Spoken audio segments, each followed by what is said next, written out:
Hi, I'm Jeff Marsacci, the Plain English Attorney, and you're at the #1 place to get simple answers to complex questions. We cover topics for attorneys, financial advisors, and the general public around estate and Medicaid planning, as well as some best practices for professionals.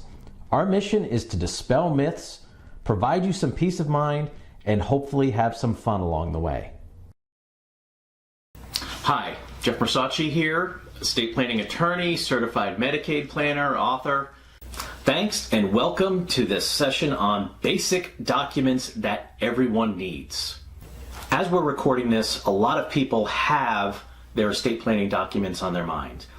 Maybe it's because it's in the midst of the coronavirus and people are thinking more about their own mortality, or they're stuck at home and they actually have time to address this issue and they've been meaning to for a while. However you ended up getting here, let's just make sure we're giving you the basic overview of these 5 big documents that everyone needs. Plus, we're going to have a bonus one for you at the end. Well, however you got here, this is going to be an overview of what I call the big 5 documents, the 5 basic estate planning documents that everyone needs. So let's start out at the top. Now, again, this is basic documents, the very basic, bare minimum. And I'm going to talk about a last will and testament first. We'll go into revocable living trust a little bit later, but for now, it's just the last will and testament. Most people are familiar with a last will and testament, but they may not be familiar with everything that it's supposed to do. And there may even be some misconceptions about what it actually does. All right, you put together a last will and testament. It's going to list where you want your assets to go when you pass on. It's also going to name executors. Who's the person who's going to be in charge of making sure that all that stuff goes where it's supposed to go and when, after they handle taking care of your outstanding debts and taxes and things like that. So they're in charge of wrapping up your final affairs, collecting all the assets, and then distributing it out to the beneficiaries. Now, another thing that's listed in a will is age and other restrictions on the beneficiaries. So, if you have a beneficiary who's 16 and you don't want them getting their hands on their assets until they're 30, well, okay, that's going to be written into the will. Now, let's talk about a couple of things that people sometimes have misconceptions about. One, having a last will and testament does not avoid probate. It doesn't. And I hear this all the time, well, I have a will, my estate doesn't have to go through probate. Yeah, it does. What the will does is it says, after you get through this probate process, here's where the rest of your estate goes. So, yes, it's not avoiding probate.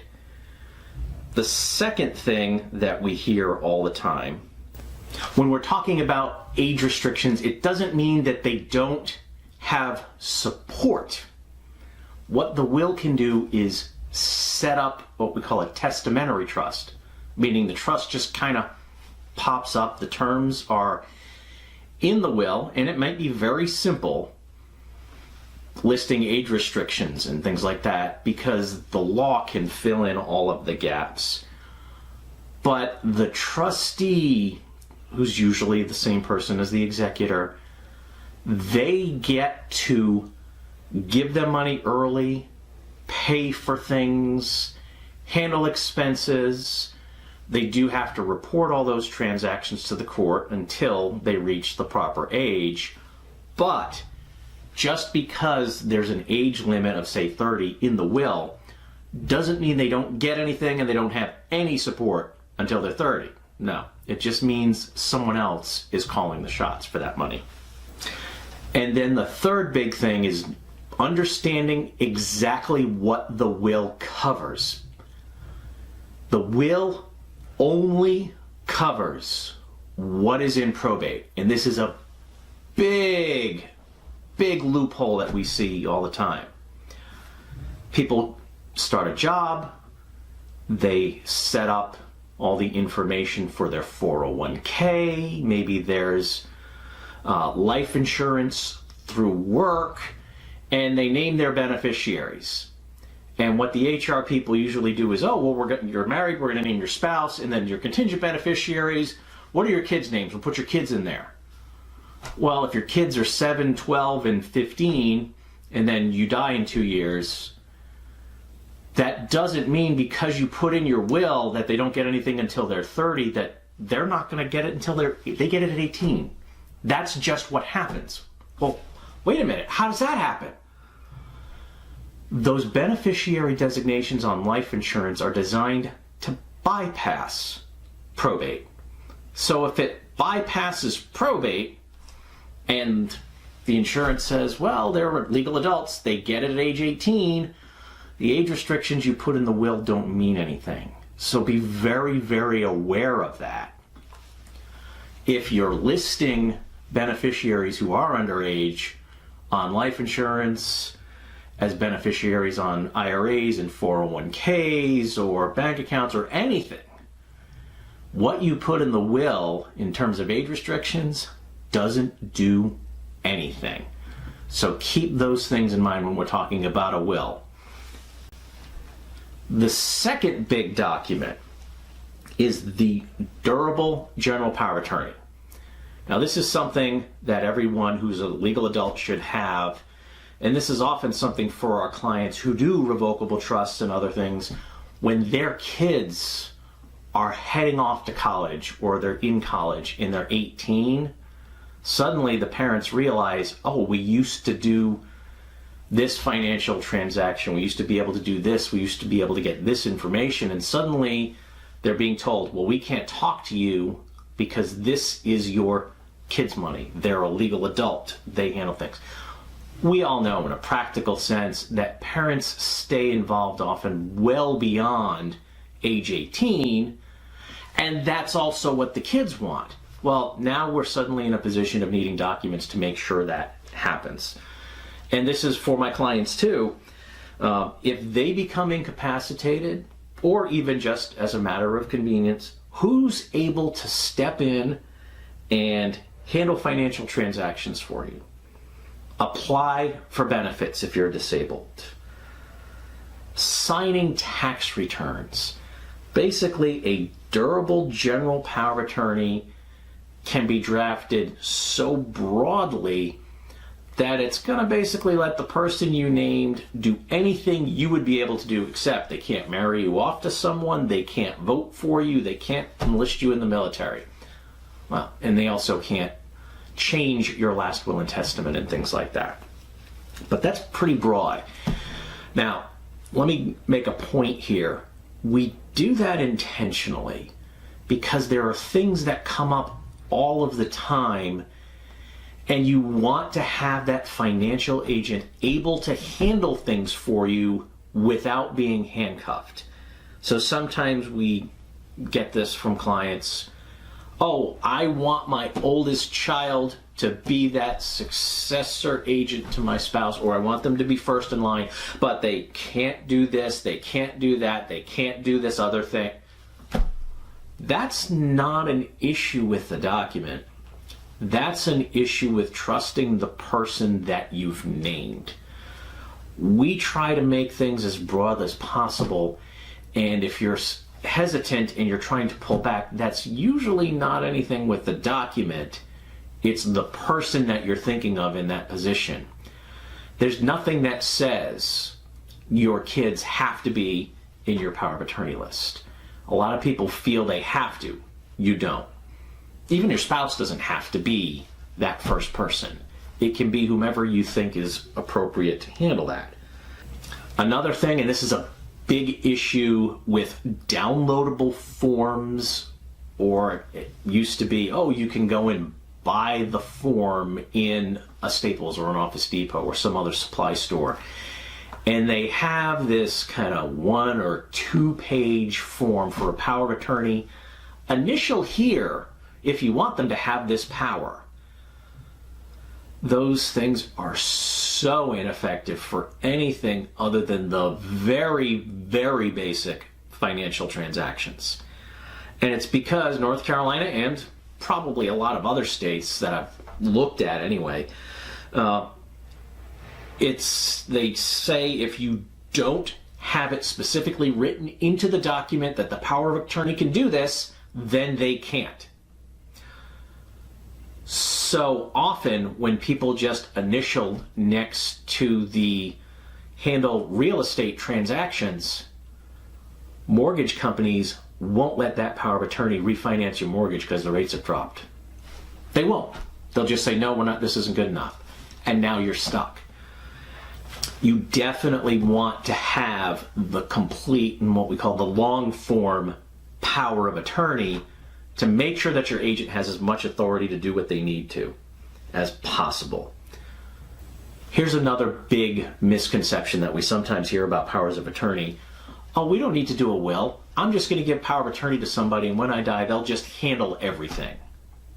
Well, no. That power of attorney ends when a person passes on.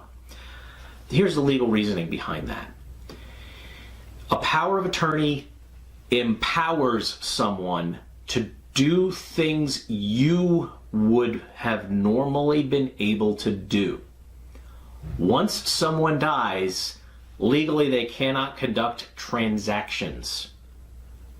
That's when things shift from power of attorney to the person who would be the executor of the will. So please be aware of that just because you have a power of attorney doesn't mean that after you die someone can use it and go handle transactions for you. Third big document, the healthcare power of attorney. So this is allowing someone to step in and handle health decisions for you if you can't. This is also a very broad document that lets someone make medical decisions for you. And we draft it very broadly to let them handle whatever may come up. And I sometimes get the same thing that I mentioned with the power of attorney. Oh, I want them to do this, or they can't do that, they must do this, they shouldn't do that. Whoa, wait a minute.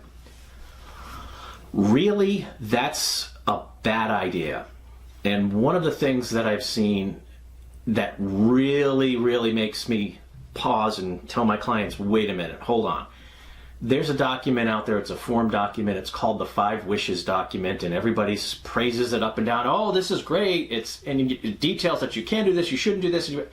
There are a lot of different situations that come up where you're really handcuffing the person you've named as your healthcare agent and not allowing them to make decisions.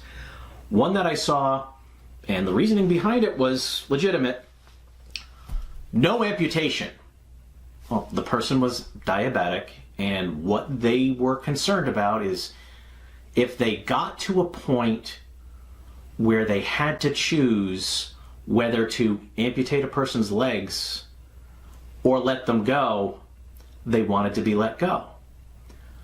But that directive of no amputation also would mean they get an infection on the final digit on their pinky. And if they amputated it right at that first knuckle, they could live another 30 years healthy and happy. Nope, no amputation, forget it. You're going to have to lie there and die of sepsis. That legally would have been the result. So why would you want that to happen? Now, if you empower your healthcare agent to make these decisions for you and you tell them, look, here's what I want. I don't want to have my legs amputated. If it comes to that, I'd rather be let go. If you get the infection on the pinky, they know what you mean, and they would be able to say, okay, that's not what they meant when they said no amputation. Go ahead and do the amputation for them. So it really does put the power into the hands of the healthcare agent to make those decisions for you.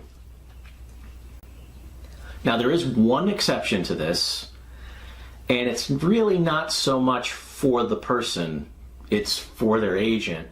It's the living will. This is where you're making your decision ahead of time on what happens. In North Carolina, it's if you're in a persistent vegetative state or you're terminal and incurable. Let me sum that up in plain English. The doctors don't think there's anything they can do, but hey, they can keep the body going on the machines and the nutrition and the hydration, and it's just a Hail Mary. We can keep you on those machines for weeks and weeks and weeks and get paid and have the insurance company pay out all that money, or you can just be let go. The living will is your decision. That document will override the healthcare agent's decision. And it's really not there for you to say, oh, well, I don't think my agent would pull the plug when the time comes. It's so that they don't have the emotional responsibility of feeling like they made that decision. You've done it ahead of time. So they're not having to carry around the emotional burden of, and I've heard this from people in the past, I killed my mother because I'm the one who told the doctors to take her off life support. That's a lot of guilt that doesn't have to be there if you just have the living will in place. All right, the fifth big document, this is a nomination of conservator document. This is if you are incapacitated for such a long period of time that a court feels they need to assign a guardian for you. Now you've listed, here are the people that you want. Now, this isn't talking about guardians for minor kids, it's talking about you. And now, one of the good things about North Carolina is these decisions can be split between who would be the conservator of the person and who would be the conservator of the estate, so that you can assign the same people you have as your healthcare agents to be your conservator of the person. And the conservator of the estate can be the same people that you have listed as your power of attorney. The effect of that is, hopefully, that the judge looks and sees, here's what was done, the powers of attorney are already in place, and if we go ahead and assign a guardianship or a conservatorship, it's going to be the same people. The hope is that the judge will simply throw the whole thing out and say, we don't need this. The only time, in a practical sense, that I really see a judge saying, no, we're going to do a guardianship or conservatorship, is if they suspect or they find evidence that the person is stealing money or they're not spending the money appropriately and they feel that court supervision is necessary. And in that case, you're making your recommendations for who should be that conservator, but the judge is probably not going to put the same person in charge if it's blatant that they're stealing money, but now they can go to the next person you had on your list, and these are the people you trust. All right, so those are the 5 big documents: your last will and testament, your durable general power of attorney, your healthcare power of attorney, your living will, and the nomination of conservator. Let me throw in a bonus document. This is for my clients who have minor children or their guardians of adult children who have challenges. The appointment of guardian form is just naming people you want to handle becoming guardian and seeing to the welfare of a minor or disabled child. A lot of times I see attorneys stick that into the terms of the last will and testament, but we just keep it as a separate document. The effect is exactly the same. Now let me talk just very briefly and give you a way to get some more information on the revocable living trust. A lot of our clients choose to have a revocable living trust as the way to avoid the whole probate court process and supervision. And it really has been very effective for a lot of our clients' estates. I've been doing this for wow, almost 25 years. And I can tell you that this makes things so much easier for a lot of our clients. If you want to get some more information, just go ahead to raleightrust.com/free, and you can download my book, Estate Planning Basics, as well as some other materials. Another type of document are irrevocable trusts, and usually when we're using irrevocable trusts, it's in relation to Medicaid planning for seniors to get nursing home care without having to lose everything. It's definitely another level. It's a lot more complicated, but there is a specific toolbox of legal and other documents that we put together for our clients, and you can get more information on that as well as my free ebook, The Long-Term Care Solution, at careassistancecenter.com/care packet. Again, careassistancecenter.com/care packet. We hope you found that information useful, and if you would like to follow up with us, please go ahead and call the office at 919-844-7993. Again, 919-844-7993, and we can get the conversation going. Please also check out the law firm's website at livingtrustlawfirm.com to get more information. Thanks, and have a great day. We hope you found that information useful and easy to understand. To keep getting this great information, please like, subscribe, and turn on notifications. To get even more information more quickly, follow the links below to some of our free, no obligation programs.